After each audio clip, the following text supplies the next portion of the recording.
In Russia in the 1950s, there was a company, a factory called Industar. They made these lenses, which were imitations of this lens, the Carl Zeiss Tessar. Let's go.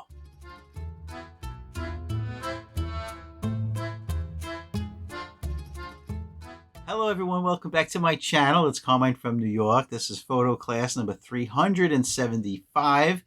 Today, I need you to hit the subscribe button, hit the thumbs up button, hit the thanks button, and more importantly, comment below if you've ever used a Russian lens from the 50s, 60s, 70s, such as the Industar lenses. Let me know if you got it from a local seller or did you get it from Russia or Ukraine.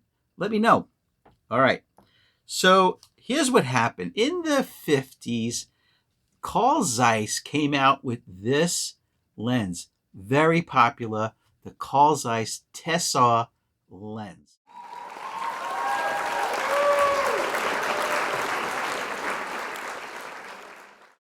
It was very well accepted as the professional standard for back then rangefinder film cameras. So in the Soviet Union, what they did was they deconstructed one of them. They got their hands on an actual Carl Zeiss Tessar lens. They deconstructed it, and then they rebuilt it under their own label, Industar, and they made many, many, many different variations. So what we're going to do today is I have been collecting them for over 50 years. And now that I have a few, I have 5 actually that I'm going to show you. Well, here's a picture of them all together. Here's a photograph I want to show you how I tested. This is the layout. This is the controlled condition studio, if you will.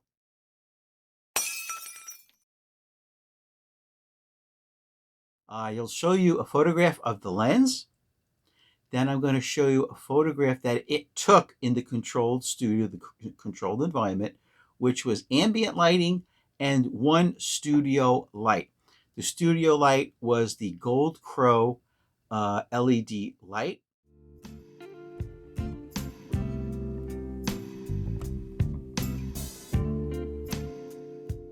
You'll see a photograph of the lens. You'll see a photograph of it wide open. And on the bottom of each picture, you'll see the f-stop that I used. So wide open in these photographs is either going to be 2.8 or 3.5, depending on the lens.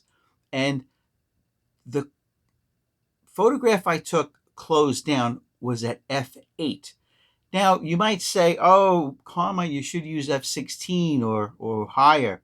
No, I used f8 because f8, as you know by now, after 370 plus classes, f8 is the sharpest aperture on any lens for one shot and then wide open for the next shot. Okay, so let's begin.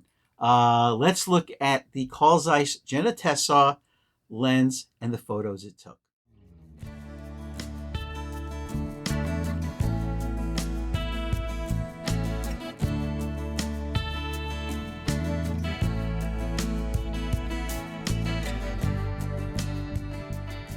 Photographs is what Industar was shooting for when they deconstructed this lens and recreated it under their own label, manufacturing it themselves. Okay. Next, we're going to look at the 26M. Okay. Now the 26M, okay, is this one. It's a 52 millimeter f2.8 lens, all metal construction. Now the mount on these lenses, including the Zeiss, is either M42 or M39, which adapts using adapters to any mount camera.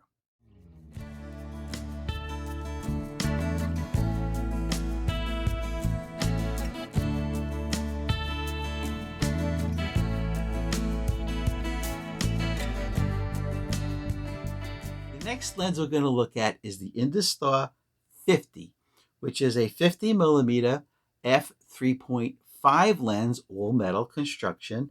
Let's take a look at those photographs.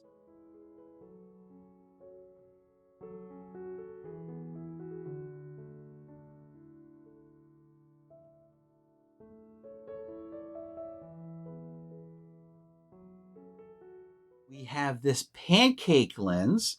It's the Industar 50-2, and it's a 50 millimeter f3.5 lens. Let's take a look at those photographs.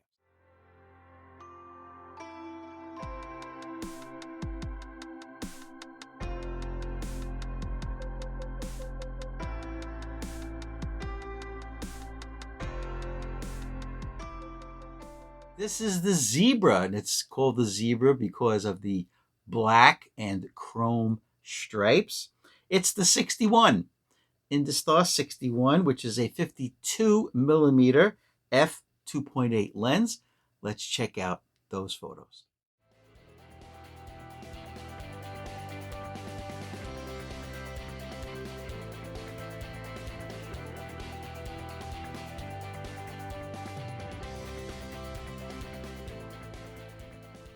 This beauty, it's the 61 LD, okay, which is different than the 61. First of all, it's not a Zebra lens, but it's a 55 millimeter f2.8 lens. And let's check out the results with this Industar.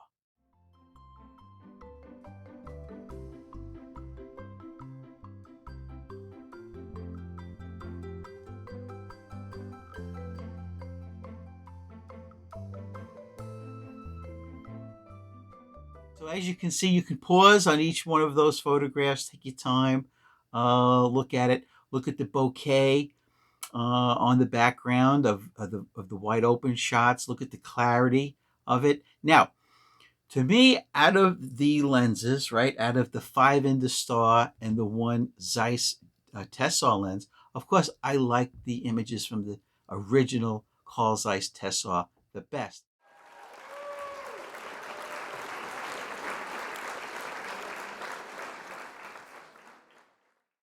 But if I had to pick one, this is me now. If I had to pick one, I would pick the 61 LD.